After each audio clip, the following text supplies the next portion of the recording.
জাহান্নামের আগুন এমন ভয়ঙ্কর আগুন, শরীরের যে কোনো জায়গায় লাগা মাত্র কলিজা পর্যন্ত ভুনা হয়ে যাবে। মদিনার নবী বলতেছেন 500 বছর দূর, ওই 500 বছর দূরের থেকে জাহান্নামের আগুনের গরমটা আসিয়া জাহান্নামীর শরীরের মধ্যে যখন লাগবে, জাহান্নামের আগুনের গরমে শরীরের চামড়াগুলো খসে খসে পড়ে যাবে। ওরে নবীর উম্মতের দল, চোখ দুইটা বন্ধ করে 1 মিনিট চিন্তা কর।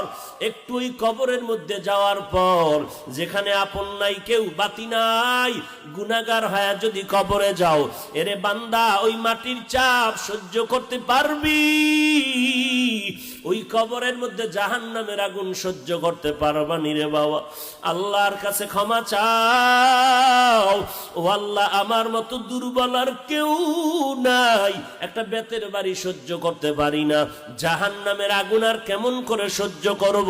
এই কথাটা যার দিলে আসছে তারা ঘুমাইতে পারে না, তারা কান্না কান্না খানা খাইতেছে, হঠাৎ করে আহ বলে আওয়াজ দেয়, হঠাৎ করে চিৎকারের আওয়াজ। বান্দা ঘুমাইতে গেল, হঠাৎ করে আহ করে আওয়াজ দেয়, ওই বান্দার অন্তরে ভয়, আরে আমি কি জান্নাত কামাই করতে পেরেছি? জান্নাতের টিকিট পাইলেন 10 জন সাহাবা, আবু বকর, ওমর, ওসমান, আলী। এদের ইতিহাস পড়ে দেখো, সারা জিন্দেগি কান্না করেছেন, অন্ধকার কবরে কি উপায় হবে আমার, আমি একা একা কবরের মধ্যে কিভাবে থাকবো? ওসমান রাদিয়াল্লাহু তাআলা আনহু কবরের কিনারা দিয়ে গেলে হাউ মাউ করে কান্না করতেন, কারণ এই মরণের পরে প্রথম ঘাটি কবর। এই চিন্তা যখন আসতো, চোখের পানি ধরে রাখতে পারতেন না। এরে আল্লাহর বান্দা, নবীর তরিকা মতো চললে ব্যবসা বাণিজ্য বন্ধ হবে না, লেখাপড়া স্কুল কলেজ বন্ধ হবে না, নবীর তরিকা মতো চললে কারো চাকরিও নষ্ট হবে না। ও আল্লাহর বান্দা, তওবা করে নাও, জীবন চলে যাবে, গলায় ছুরি আসবে, আর জীবনে নামাজ ছাড়ব না। এরে নবীর উম্মতের দল, যখন আল্লাহর মোহাব্বত অন্তরে জন্মায় গেল, আর জাহান্নামের ভয় অন্তরে জন্মায় গেল, ওই আফ্রিকার জঙ্গল থেকে বেলাল আমার নবীর দরবারে দৌড়ায়, আমার নবীর মোহাব্বতে পাগল হয়ে গেলেন বেলাল। মসজিদে নববীর মধ্যে আজান দেয় নবীর আশিক, ওই বেলাল এত গরীব, বেঈমান উমাইয়ার বাড়ি কাজ করে। উমাইয়া দেখে বেলালের ঠোঁটের ভিতরে কি যেন আওয়াজ নড়াচড়া করে। বেলাল, কিসের আওয়াজ করো? বলে, আমি আমার মালিকের নাম স্মরণ করি, আল্লাহর জিকির করি। উমাইয়া বলে, কোনো আল্লাহ নাই, কোনো জিকির নাই। যত বাধা দেয় বেলালের আওয়াজ আরো বেড়ে যায়, যত বাধা দেয় তত আওয়াজ বেড়ে যায়, কারণ এটা তো আল্লাহর দেওয়া কারিশমা। ইমানের মধ্যে যখন আঘাত বেশি হবে, ইমানদারের ইমানের স্পিরিট বেড়ে যাবে। মুসলমানের ইসলামে যখন আঘাত হবে, ইসলামওয়ালাদের ইমানের তেজ আর শক্তি বেড়ে যাবে। বেলালের উপরে যত আঘাত, বেলালের আওয়াজ বেড়ে গেল। বেলালকে এবার উত্তপ্ত গরম গরম গরম বালুর মধ্যে টানতেছে, বেলালের পিঠের চামড়াগুলো পুড়িয়া যাইতেছে। বেলাল কান্না করে বলে, হে মালিক, দুনিয়ায় কষ্ট দেয় সহ্য করা সম্ভব, মরণের পরে কোনো আযাব সহ্য করতে পারবো না রে আল্লাহ, জাহান্নামের আযাব থেকে তুমি মাফ করে দাও। এরে নবীর উম্মতের দল, আল্লাহর কাছে বিনয়ের সাথে তওবা করো রে বাবা। দুনিয়াটা কিছুই না, দুনিয়াতে একসে তুমি আসছো একা, আবার কেমন যেন একাই হয়ে যাইতেছি। এক সময় দেখতেছি আমার বন্ধু অনেক ছিল, এখন অনেকেই নাই। খেলার মাঠে কত খেলছি, কত বন্ধু ছিল, আজকে অনেকের এই দেখি না, খবরও জানি না কই আছে। লেখাপড়ার জীবনে কত বন্ধু নাই নাই, কেমন যেন নিজেকে মাঝে মাঝে অসহায়ের মতো মনে হয়। ডানে দেখি অন্ধকার, বামে অন্ধকার। আব্বা ছিল, মোবাইলে খবর নিতেন, অনেকের বাবাও নাই, রাত্রের গভীরে বাবায় মোবাইল করে খবর নিতেন। কোথায় তুমি খানা খেয়েছো, ঘুমিয়েছো নাকি, শরীরের কি হালাত? যার বাবা নাই তারে আর মোবাইল দিয়ে কেউ খবর নিতে পারে না। মা বারবার মোবাইলে খবর নিতেন, ও বাবা তাড়াতাড়ি খানা খা, তাড়াতাড়ি ঘুমায়া যা, শরীরটারে নষ্ট করিস না। যার মা নাই, যার বাবা নাই, তারে খবর নেওয়ার মতো কেউ নাই। এতিমের মতো মনে হইতেছে। মা গেল, বাবা গেল, ভাই গেল, বোনেরা গেল, আপন জনেরা সবাই চলে গেল। একদিন ডানে বামে তাকায় দেখবি আপন বিবিও নাই। একদিন তাকায় দেখবা বাবা সন্তানও আর কাছে নাই। কেমন যেন একা একা অবস্থা। আগে নিজের শক্তি দিয়ে কাজ করতারে যুবক, তিনজনের কাজ একা করিয়া তিনজনের টাকা কামাই করতে পারতা, কিন্তু এখন আর সেই শক্তি নাই রে বাবা। সারাটা দিন ডিউটি করলে তোমার মাথা ব্যথা, পেট ব্যথা শুরু হয়ে যায়। এখন কেমন যেন শরীরটা দুর্বল হতে চলছে, কেমন যেন একা একা হয়ে যাইতেছ। খবর আসতেছে তোমার মা নাই, খবর আসতেছে তোমার বাবা নাই, মোবাইলে খবর আসতেছে তোমার বন্ধু নাই, তোমার ভাই নাই। এমন একটা সময় আসবে, হঠাৎ করে আওয়াজ হবে তুমিও নাই, কেউ তোমার পাশে নাই, আপন কেউ নাই। চোখ দিয়ে তখন তুমি স্বপ্নের মতো দেখবা তোমার আপন জনেরা কেউ নাই, সবাই পাগল হয়ে গেছে তোমারে তাড়াতাড়ি কবরস্থ করার জন্য। কেউ দৌড়ায় কাফন কিনার জন্য, কেউ যাইতেছে বড়ই পাতা দিয়া গরম পানি করতেছে আমারে চিরবিদায়ের গোসল দেওয়ার জন্য, কেউ যায় বাঁশ বাগানে বাঁশ কাটার জন্য, কেউ যায় কবর খনন করার জন্য। এই যে আমার জীবনের দুনিয়ার সব স্বপ্ন শেষ। কই আমার দোকানদারি, কই আমার কর্মচারী, কই আমার ফ্যাক্টরি আর টাকা পয়সা, কই আমার বাড়ি, আমার ঘামের বাড়ির থেকে আজ আমার আপন জনেরা টেনে টেনে ঘর থেকে নামাইতেছে। আমার গায়ের জামাটা বেলেট দিয়ে কেটে কেটে রেখে দিতেছে, তিনটা সাদা কাপড় আমার আপন বানায় দিতেছে। এখন আর কেউ আমার পাশে আসতে চায় না। যখন আমাকে ধরিয়া কবরের মধ্যে রাখা হচ্ছে, আমার সামনে পেছনে মাথার কানারায় পায়ের কিনারায় লোক নামিয়া কবরে রাখলো। মনে মনে যেন স্বপ্নের মতো ভাবতেছি আমার কেউ নাই, এই কবরে বুঝি আবার এই মাথার কিনারার মানুষটা আমার ছেড়ে যাবে না। কিন্তু বাঁশের চালিটা যখন বিছাইতেছে, বাঁশের চালির উপরে যখন হোগলা পাতার পলিথিন দিয়া ঢাকতেছে, হঠাৎ করে দেখি পায়ের কিনারার লোকটাও লাফ দিয়ে উঠিয়ে গেল, আমার মাথার কিনারার লোকটাও উঠিয়ে গেল। এখন আবার ডানে বামে তাকায় দেখি কেউ নাই, মাটি আর মাটি। সবাই আমার গায়ের উপরে বাঁশের চালি বিছাইয়া মাটি দায়ার উপরে মিনহা খালাকনাকুম ওয়া ফিহা নুঈদুকুম ওয়া মিনহা নুখরিজুকুম তারাতান উখরা। চিরবিদায়ের আওয়াজ দিয়া আমারে বুঝাইতেছে মাটির তৈরি মানুষ, মাটির মধ্যে চিরনিদ্রায় চলে যা। মাটি পাড়ায়া পাড়ায়া দিতেছে, একটা ছিদ্র নাই, টেলিফোনের ব্যবস্থা নাই, সবাই পাড়াইয়া পাড়াইয়া মাটি দিয়া সবাই চলে গেল। এখন আমি কবরে একা, একটু ছিদ্র নাই, একটু বাতি নাই, একটা বিছানাপত্র নাই। এখন শীতের ভিতরে কত কম্বল ল্যাপ গায়ে দিলাম, কত কোট গায়ে দিয়া থাকলাম, চাদর গায়ে দিলাম, কিন্তু এখন যদি মরে যাই আমারে খালি বিছানায় কবরে ফালায় রাখবেন। আমি অন্ধকারে একা থাকতে বড় ভয় পাই। আমি বাতি জ্বালাইয়া একা থাকি না, হয় অন্ধকারে থাকতে পারি না, ভয় লাগে। কিন্তু কবরের অন্ধকারে কেমন করে থাকবি রে গোলাম? ওই কবরে বাতি ছাড়া কেমন করে থাকবি?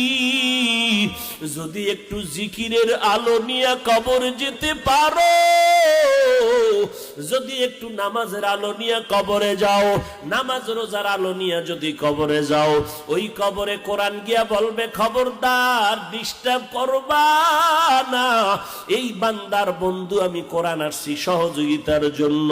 কিন্তু বান্দা যদি তোমার কাছে কোনো আলো না থাকে, জিকিরের আলো নাই, নামাজের আলো নাই, রোজার আলো নাই, সুন্নতের আলো নাই, কোনো আলো যদি না থাকে, অন্ধকার অন্ধকার, এই অন্ধকারের মধ্যে দেখবা হঠাৎ করে বিকট বিকট আওয়াজ শোনা যাইতেছে। কিসের এত আওয়াজ? আল্লাহ তখন দেখায় দিবে বড় বড় সাপ তোর কবরের দিকে ঢুকতেছে রে গোলাম। কবরের মধ্যে সব করে কবরের মধ্যে ঢুকতেছে সে আওয়াজ, তোমার কাছে কোনো আলো নাই, দেখবা চারিদিকে শুধু বিকট আওয়াজ। ওরে আল্লাহর গোলাম, আল্লাহ বলবে রে নাফরমানের আর সহ্য করা যাবে না, সময় দেওয়া হবে না।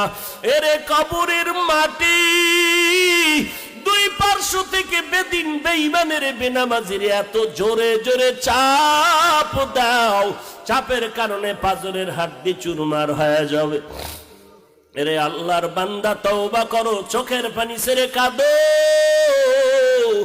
আমার মায়ার নবীর কোনো গুনাহ নাই, সেও যদি কান্না করতে পারেন, আবু বকরের মতো বান্দা জান্নাতের সুসংবাদ পাইয়াও যদি চোখের পানি ছেড়ে কবরের ভয়ে কান্না করতে পারেন, ওমরের মতো বান্দা ঈদের দিনও বসিয়া কান্না করে আমার কবরে কি উপায় হবে? ও বান্দা, তোমা কেন কাঁদবা না?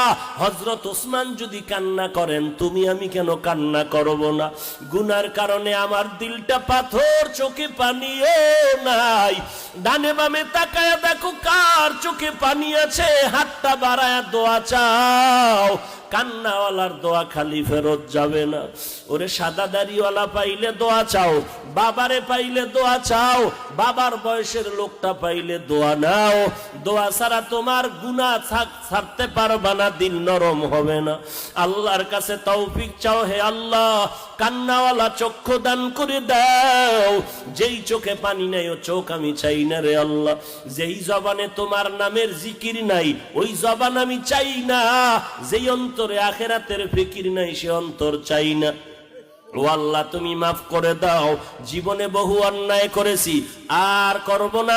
নামাজ আর ছাড়ব না, বেপরদায় চলবো না, মা বাবাকে কষ্ট দিব না, আলেম ওলামাদের বিরোধিতা করব না, নবীর সুন্নাত অনুযায়ী চলবো, সহিভাবে কোরআনটা শিখবো। ও আল্লাহ তুমি আমাকে মাফ করে দাও। আমাদের সবাইয়ের গুনাহগুলো মাফ করে দাও। আমাদের গুনাহ থেকে হেফাজত করো।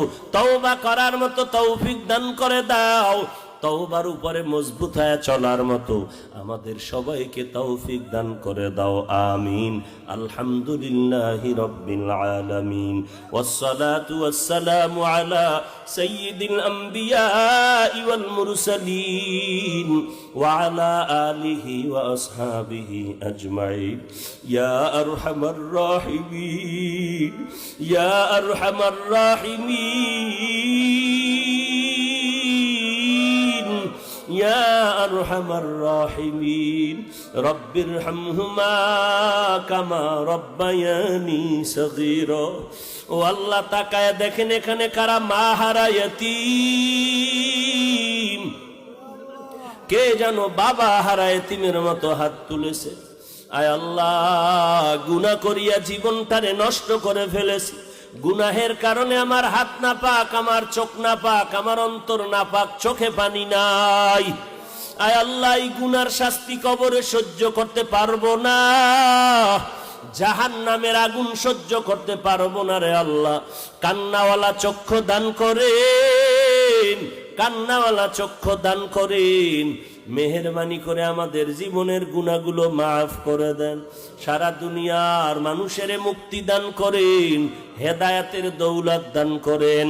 বাংলাদেশ শান্তির দেশ বানায় দেন। আয় আল্লাহ দেশের জন্য, দিনের জন্য যারা জীবন দিল মাফ করে দেন।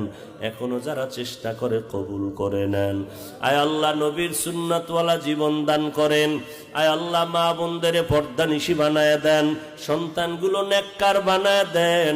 প্রত্যেক মা বাবাকে নেককার সন্তানের মা বাবা হওয়ার তৌফিক দান করেন। সহিভাবে কোরআন পড়ার তৌফিক দান করেন। আমাদের সবাইকে মোবাইলের গুনাহের থেকে হেফাজত করেন আল্লাহ। মোবাইলের গুনাহের থেকে হেফাজত করেন, মোবাইলের গুনাহের থেকে হেফাজত করেন আল্লাহ।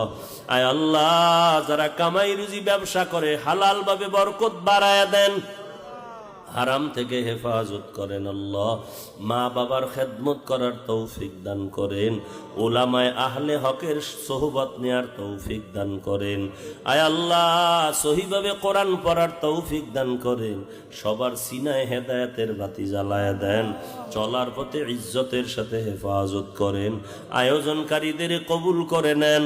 দান সৎকাকারী সহযোগিতাকারীদের কবুল করে নেন। প্রশাসনিকভাবে যারা কাজ করে দিনদার বানায় দেন। আয় আল্লাহ সবাইকে দিনের খালেস খাদেম বানায় দেন। আয় আল্লাহ রিয়া হাসাদ কিবির দূর করে ইখলাস দান করেন। হাসিদিনদের হাসাদ থেকে হেফাজত করেন, মুনাফিকদের বদনজর থেকে হেফাজত করেন। আয় আল্লাহ সমস্ত প্রোগ্রামগুলো কুদরতের হাতে সুস্থতার সাথে নিরাপদে কামিয়াবির সাথে কবুল করে নেন। আয় আল্লাহ সমস্ত প্রতিবন্ধকতা দূর করে দেন। সমস্ত মসজিদ মাদ্রাসাগুলো কবুল করে নেন। অন্যান্য প্রতিষ্ঠানগুলো নবীর আদর্শওয়ালা বানায় দেন। আমাদের সন্তানগুলো দিনদার হিসাবে কবুল করে নেন। সবাইকে নেককার সন্তান বেশি বেশি দান করেন আল্লাহ। সমস্ত মুসিবত থেকে হেফাজত করেন আল্লাহ। আয় আল্লাহ মেহেরবানি করে আমাদের মুরব্বী যারা কবরে সবার কবর জান্নাতের বাগান বানায় দেন। যারা বেঁচে আছেন দীর্ঘ নেক হায়াত দান করেন, দীর্ঘ নেক হায়াত দান করেন।